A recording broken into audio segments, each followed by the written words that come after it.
Hey everyone, it's Gavin. I don't even know where to start, but I feel like if I don't get this out, my chest is going to explode. I've been married to Anne-Marie for 3 years now.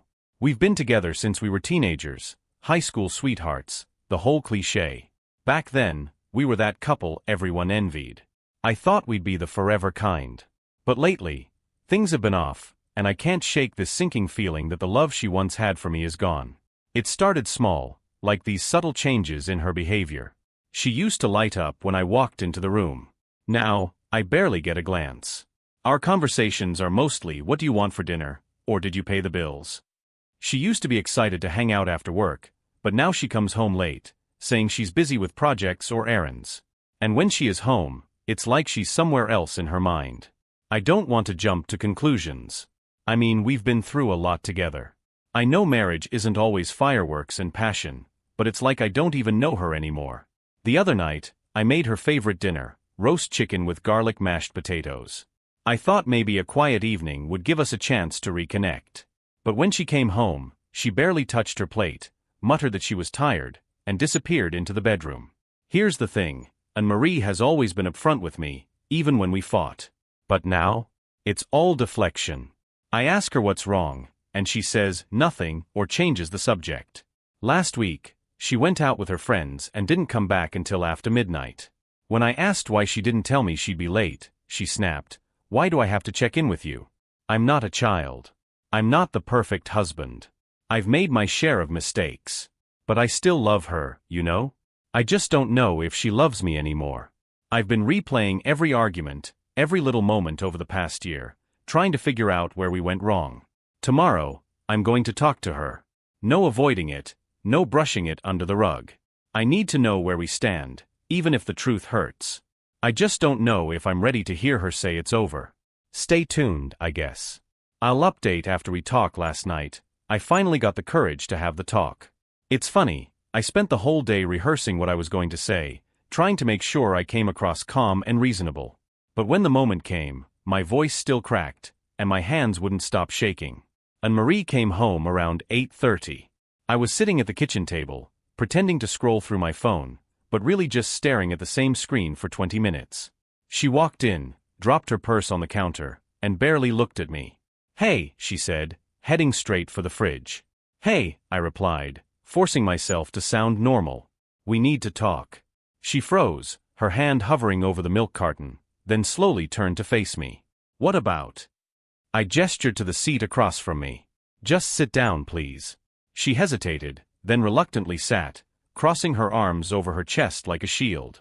That's when I noticed it. Her nails were freshly done, and she had on this light perfume she doesn't usually wear.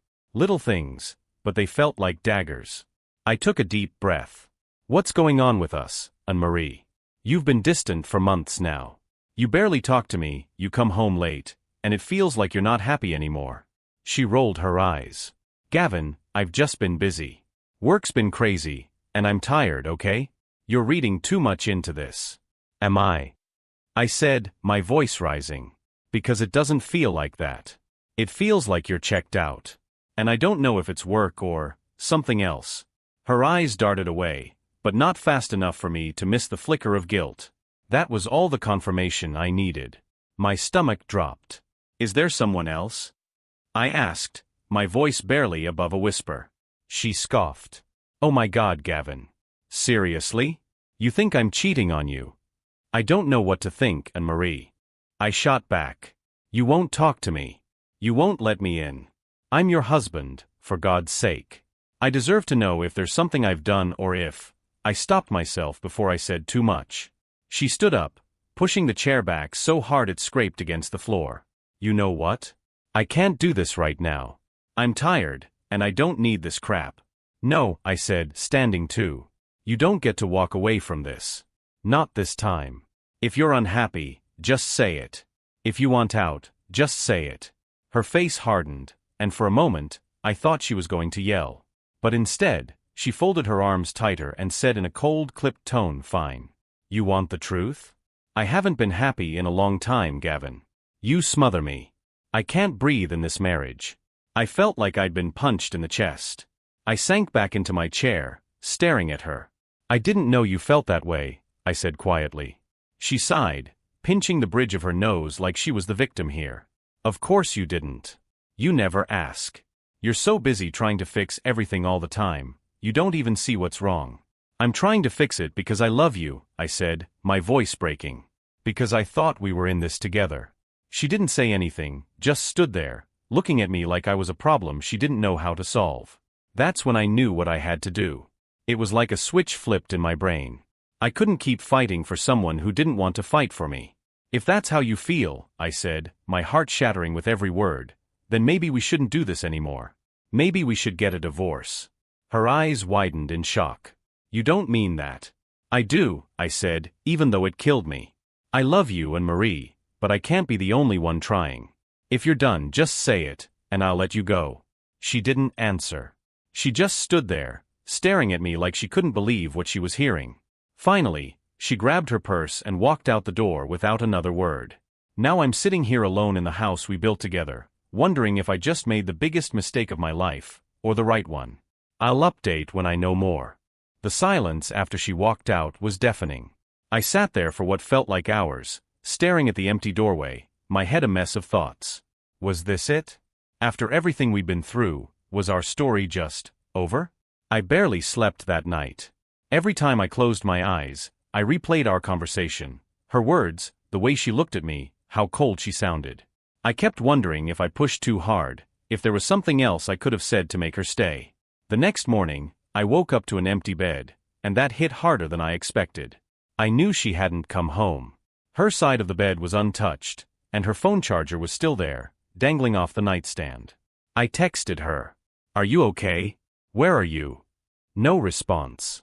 By mid-morning, I caved and called. Straight to voicemail. I left a message, trying to sound calm. Hey, Anne-Marie. Just checking in. I'm worried about you. Please call me back when you can. Hours passed, and nothing. I thought about calling her dad, Miguel, but I wasn't ready to drag anyone else into this yet. I figured she just needed space. Later that evening, I found myself going through the motions, making dinner, cleaning up, pretending life was normal. But when I sat down to eat, the silence was suffocating. I grabbed my plate and sat on the couch, trying to distract myself with TV. That's when I heard the garage door open. My heart raced as I turned off the TV and waited. A minute later, she walked in, looking exhausted but composed. She didn't say anything, just grabbed a glass of water and leaned against the counter. Where were you? I asked softly. With a friend, she said, not meeting my eyes. What friend? She set the glass down a little too forcefully. Does it matter, Gavin? Yes, it does, I replied, my voice firmer than I intended. She sighed and finally looked at me, her expression a mix of frustration and fatigue. I stayed with Elena. I needed to think. About what? I pressed. About us, about everything, she said, throwing her hands up. Do you really want to go through with this? A divorce. I paused, the weight of her question sinking in. I don't want a divorce, Anne-Marie. But I can't keep living like this, walking on eggshells, feeling like I'm not enough for you. If you're done, I need to know. Her lips quivered for a second, but she caught herself and looked away. I don't know what I want. Those words hit me harder than I thought they would. That's not fair, I said, my voice low but steady. I can't keep waiting for you to decide if I'm worth it. You either want this marriage, or you don't. She didn't respond. Instead, she grabbed her purse again. Where are you going now? I asked, my chest tightening. I need air, she muttered. Don't walk away from me again, Anne-Marie, I pleaded, but she was already out the door. That night was worse than the first. I stared at the ceiling, wondering if I was watching my marriage die in slow motion. This morning, I finally decided I couldn't sit in limbo anymore. I called Miguel. Gavin, he said, his voice warm but cautious. What's going on? Is everything okay? No, I admitted. It's not. Can we meet? I need to talk. Miguel's tone shifted. Of course. Come by tonight. I'm not sure how this conversation is going to go, but I need to clear my head. I'll update after I've talked to him. I spent all day dreading the talk with Miguel. He's always been more than just my father-in-law. He's been like a second dad to me. The kind of guy who'd grab a beer with you and give advice that actually made sense.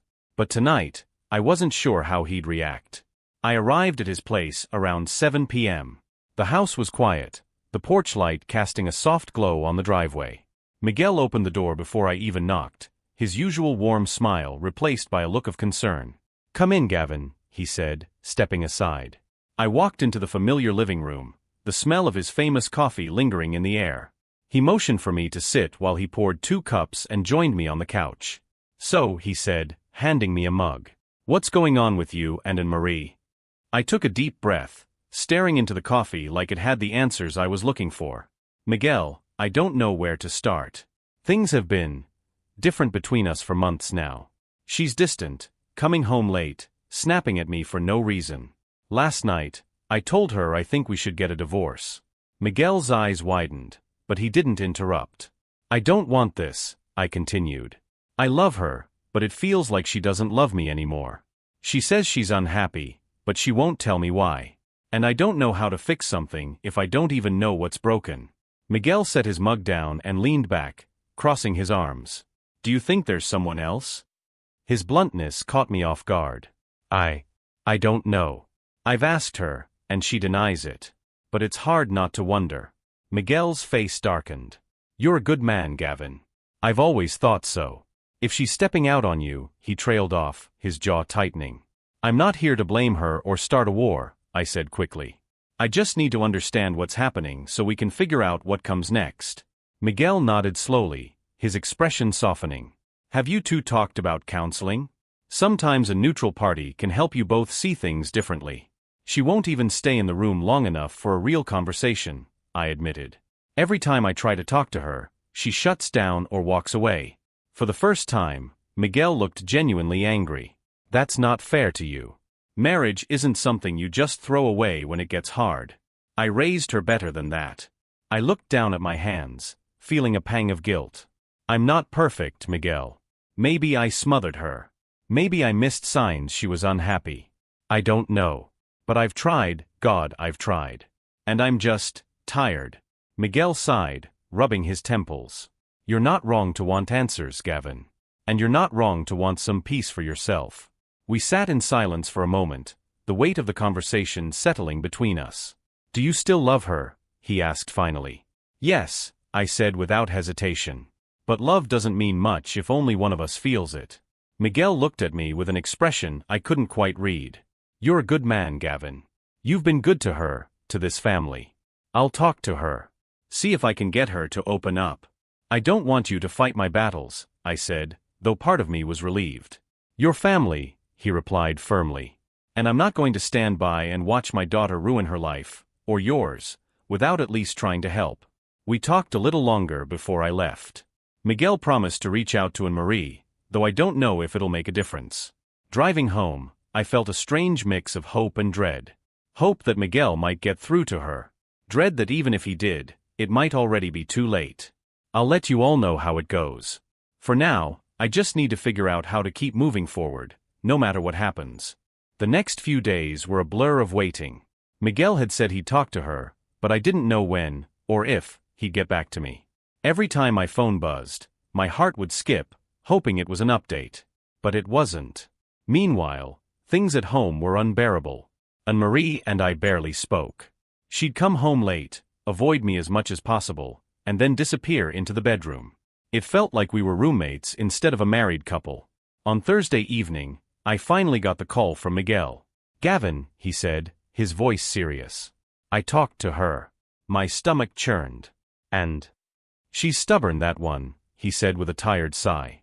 "She wouldn't tell me much at first, just that she's feeling trapped and doesn't know what she wants. But I pressed her, and eventually, she admitted something that you need to hear." I gripped the phone tighter. "What did she say?" Miguel hesitated, and I could almost hear him choosing his words carefully. "She said she's been talking to someone. A man.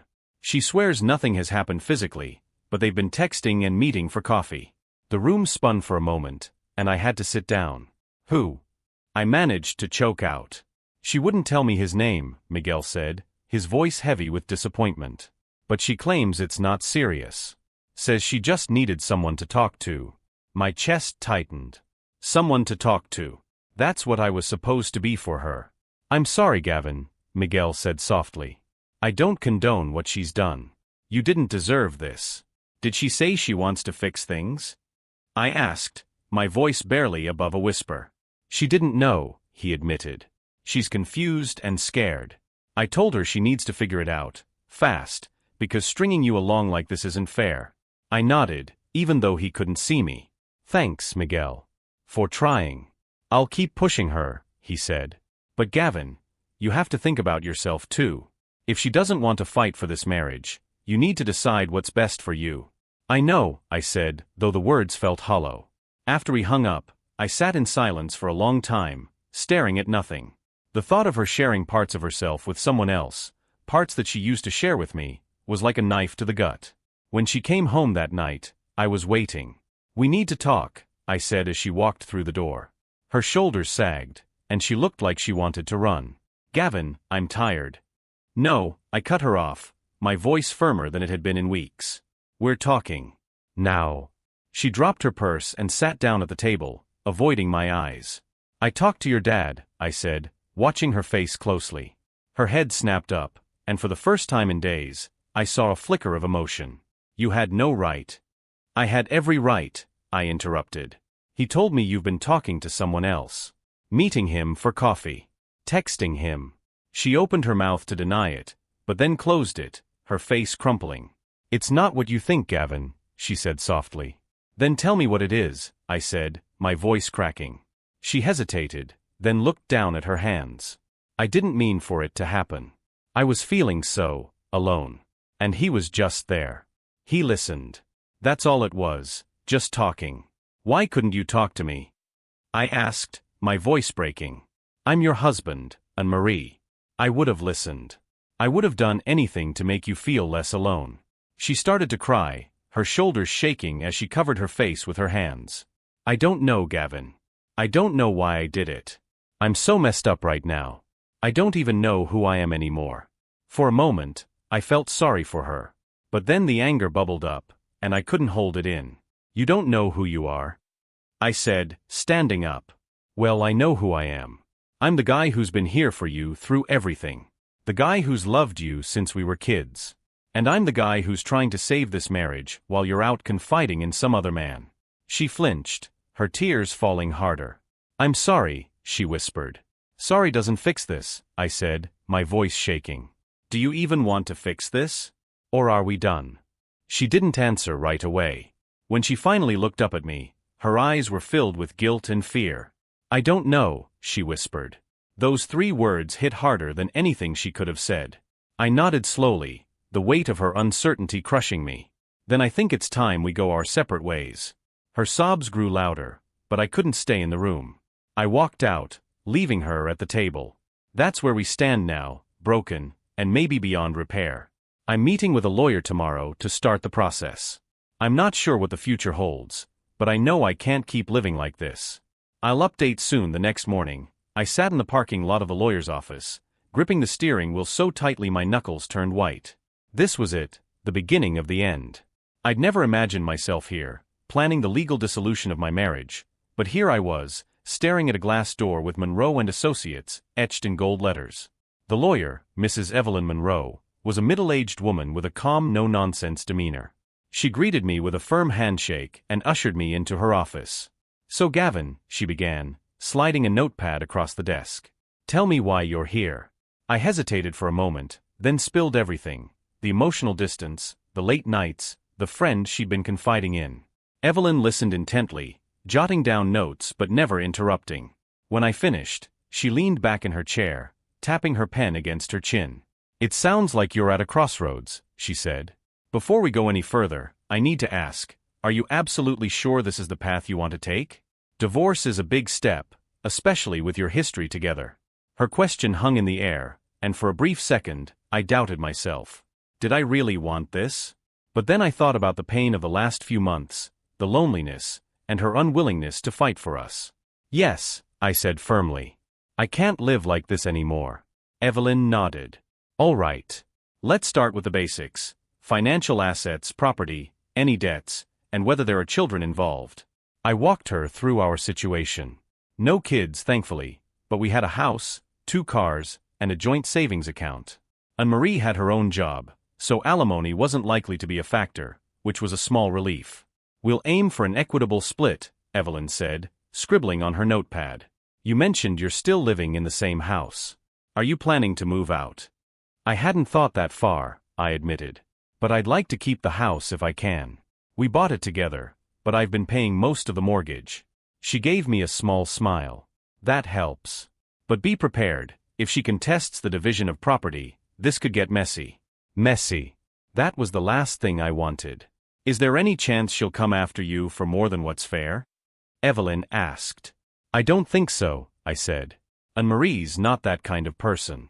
Or at least, she wasn't." "People change," Evelyn said, her voice gentle but firm. "But I'll make sure you're protected. Let's file the initial paperwork and see how she responds." She handed me a stack of forms to fill out, explaining each one briefly. As I signed the last page, the reality of the situation hit me like a freight train. This was really happening. When I got back to the car, I sat there for a long time, staring at the divorce petition on the passenger seat. Part of me wanted to rip it up, run back home, and beg her to give us one more chance. But the other part, the part that had been hurt over and over again, knew better. Later that evening, I told Anne-Marie about the paperwork. She was sitting on the couch, scrolling through her phone, when I walked in. "We need to talk," I said, standing in the doorway. Her face immediately fell. "What now, Gavin?" "I saw a lawyer today," I said, keeping my tone even. "I'm filing for divorce." Her eyes widened, and for a moment, I saw a flash of panic. "You're serious?" "Yes," I said, crossing my arms. "I can't do this anymore, Anne-Marie. You've made it clear that you don't know what you want, but I do. I deserve someone who chooses me, not someone who's halfway out the door." She stood up, pacing the room. "I don't want this, Gavin. I need more time to figure things out." "Time for what?" I asked, frustration bubbling up. "To decide if you want to stay with me or run off with your friend." "I'm done waiting, Anne-Marie. You can't have it both ways." She stopped pacing and looked at me, her eyes red and watery. "I'm sorry," she whispered. "For everything." I wanted to believe her. I wanted to hold onto that tiny glimmer of the woman I fell in love with. But the damage was done. "I hope you mean that," I said softly. "Because we both need to move on." She didn't say anything else, just nodded and walked away. That night, I slept in the guest room, surrounded by the quiet realization that this chapter of my life was truly ending. Tomorrow, I'll deliver the papers to her and begin the next phase of whatever my life is supposed to be. I'll keep you updated. Thanks for reading, everyone. It helps to know I'm not alone in this. When I got back to the car, I sat there for a long time, staring at the divorce petition on the passenger seat. Part of me wanted to rip it up, run back home, and beg her to give us one more chance. But the other part, the part that had been hurt over and over again, knew better. Later that evening, I told Anne-Marie about the paperwork. She was sitting on the couch, scrolling through her phone, when I walked in. "We need to talk," I said, standing in the doorway. Her face immediately fell. "What now, Gavin?" "I saw a lawyer today," I said, keeping my tone even. "I'm filing for divorce." Her eyes widened, and for a moment, I saw a flash of panic. "You're serious?" "Yes," I said, crossing my arms. "I can't do this anymore, Anne-Marie. You've made it clear that you don't know what you want, but I do. I deserve someone who chooses me, not someone who's halfway out the door." She stood up, pacing the room. "I don't want this, Gavin. I need more time to figure things out." "Time for what?" I asked, frustration bubbling up. "To decide if you want to stay with me or run off with your friend." "I'm done waiting, Anne-Marie. You can't have it both ways." She stopped pacing and looked at me, her eyes red and watery. "I'm sorry," she whispered. "For everything." I wanted to believe her. I wanted to hold onto that tiny glimmer of the woman I fell in love with. But the damage was done. "I hope you mean that," I said softly. "Because we both need to move on."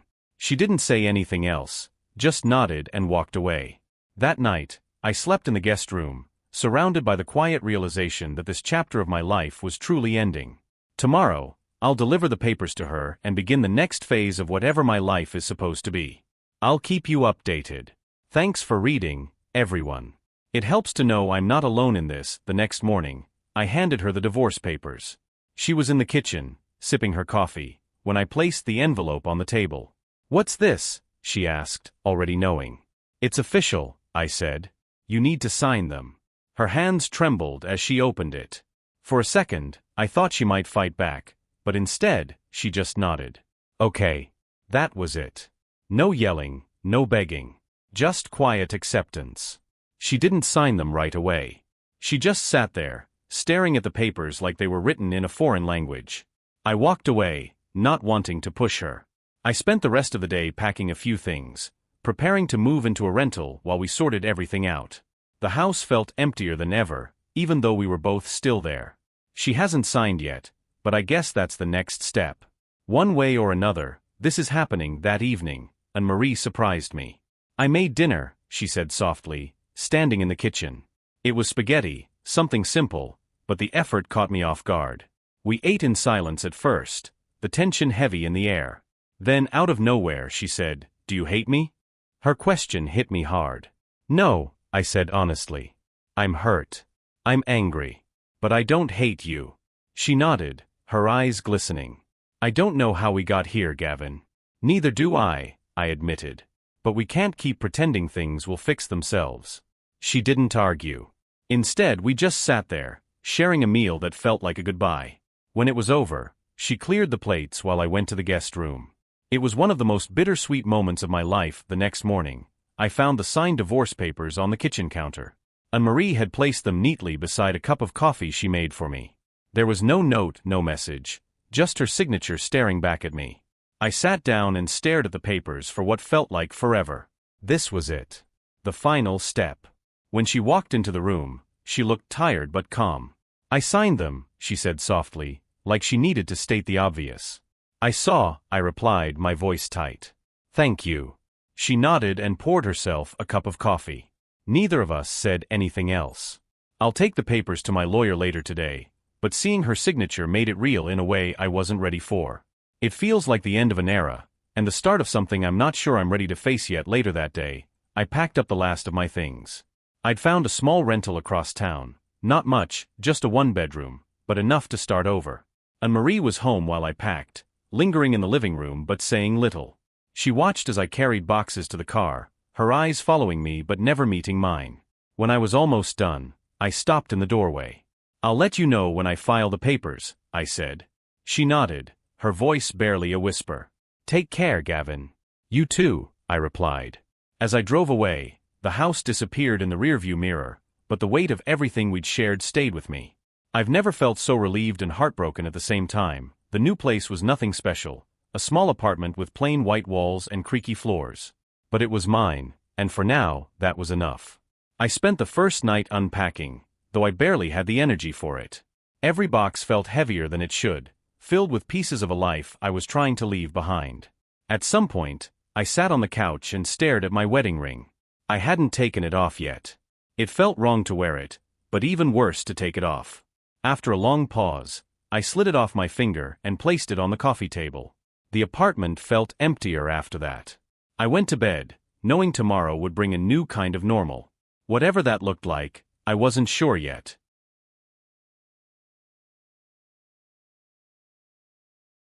Waking up in the new apartment felt strange. The light came through the blinds differently than it had in the house, casting shadows on the walls that I didn't recognize. For a moment, I forgot where I was, but then the reality hit me like a punch to the gut. I was on my own now. I got up and made coffee, letting the familiar routine ground me. But as I sipped my drink, the silence in the apartment became overwhelming. No faint sound of Marie in the next room, no clatter of her keys on the counter. Just me. Work helped distract me during the day, but coming home was another story. The quiet was deafening, and I found myself pacing the small space, trying to figure out what to do with my evenings. I tried watching TV, but every show reminded me of nights we'd spent curled up on the couch together. The hardest part was knowing I didn't have anyone to share the small, mundane moments with anymore. Like how I'd picked up takeout from her favorite Chinese place out of habit, only to realize halfway through eating that it didn't even taste the same without her there. A few days in, I got a call from Miguel. "Gavin, how are you holding up?" he asked. I appreciated the concern, but I didn't have a good answer. "I'm managing," I said vaguely. "Good," he replied. "I just wanted to check on you. I know this isn't easy, but you're doing the right thing." Hearing that from him helped more than I expected. Miguel had always been supportive, but his loyalty to his daughter made me wonder if he'd fully understand my side. His words felt like a small validation, a reminder that I wasn't crazy for choosing to leave. Later that week, I started organizing the apartment, trying to make it feel more like home. I hung up a few pictures, arranged my books on the shelf, and bought a cheap plant to liven up the space. It wasn't much, but it was a start. One evening, while unpacking a box, I found an old photo album. Flipping through the pages, I saw pictures of me and Marie from when we were teenagers, prom night, beach trips, our wedding day. We looked so happy, so sure of each other. I had to close the album before the memories overwhelmed me. That night, I couldn't sleep.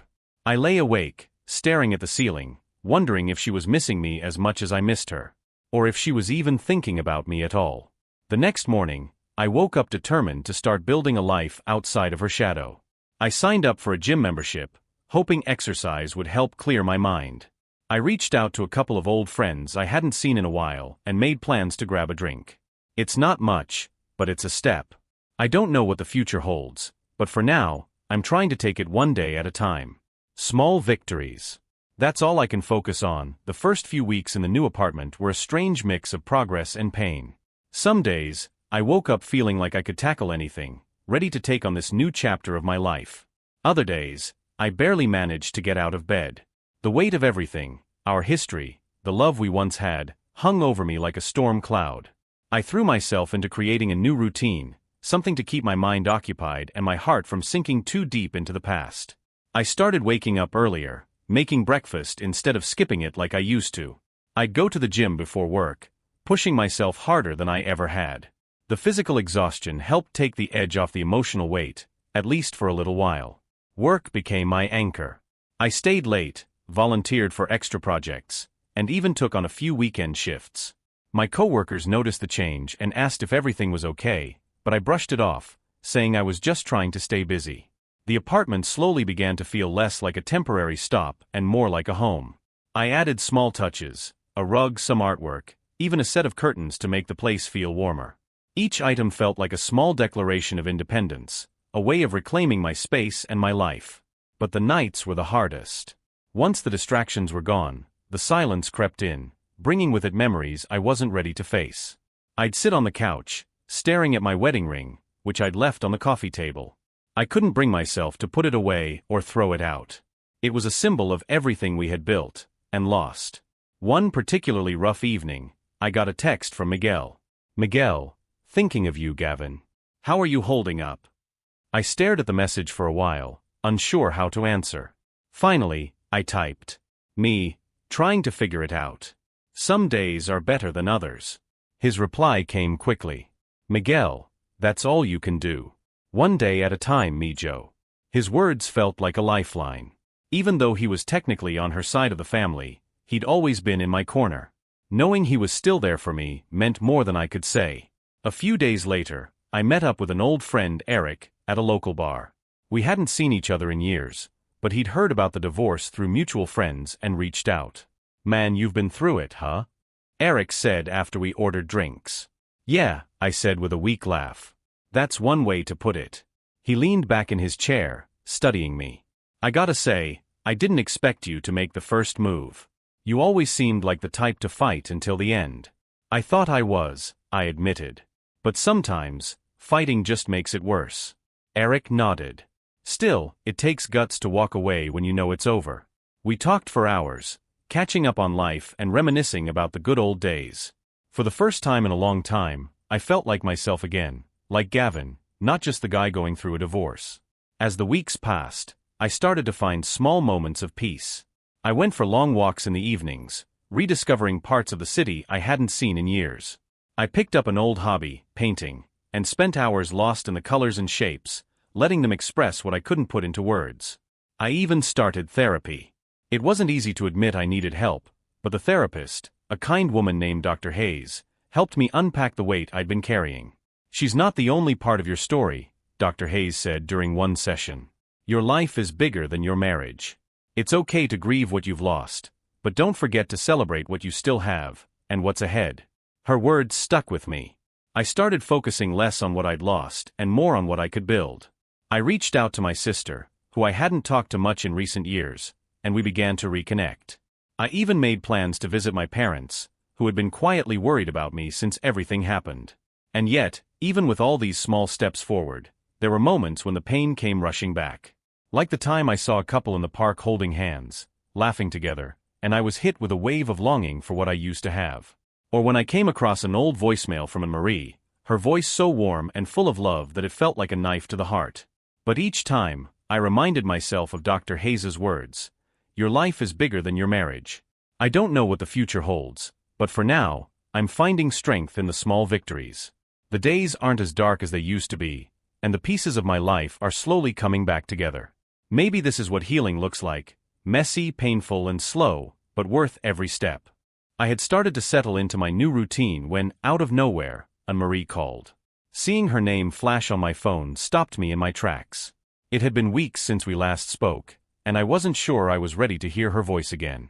For a moment, I debated letting it go to voicemail, but curiosity, and maybe a lingering piece of hope, got the better of me. I swiped to answer. "Hello." "Hi, Gavin," she said softly. Her voice sounded unsure, almost nervous. "Hey," I replied, keeping my tone neutral. There was a pause, the kind that felt like it stretched forever. Finally, she spoke. I wanted to check on you. See how you're doing." I wasn't sure how to answer. Did she really want to know, or was this just guilt talking? "I'm managing," I said carefully. "Taking things day by day." She sighed, and I could hear the faint tremor in her voice. "I'm glad. I know this hasn't been easy for either of us." "No, it hasn't," I said, keeping my emotions in check. "How are you?" "Honestly, I've been thinking a lot. About us. About everything," she said. "And I realize now how much I hurt you." The words hung in the air, unexpected but not unwelcome. I stayed silent, waiting for her to continue. "I don't know why I let things get so bad," she admitted. "I guess I was scared. Or maybe I was just selfish. But none of that excuses how I treated you." Her words stirred something in me, part anger, part sadness, part something I couldn't quite name. "Why now, Anne-Marie?" I asked. "Why are you saying this now, after everything?" "Because I've been a mess," she said, her voice breaking. "I thought I needed space to figure out what I wanted, but all I've done is realize what I've lost." I closed my eyes, letting the weight of her confession settle. "And what do you want now?" "I don't know," she said, her voice barely a whisper. I miss you, Gavin. I miss us." The ache in my chest returned, but it wasn't the same as before. It wasn't longing, it was exhaustion. "I don't think we can go back to what we were," I said quietly. "I know," she said, sniffling. "But maybe we could start over. As friends? Or something." Her words felt like a lifeline tossed into murky waters, but I wasn't sure I wanted to grab it. "I need time to think about that," I said. "A lot has happened, and I'm still trying to find my footing." "Of course," she said quickly.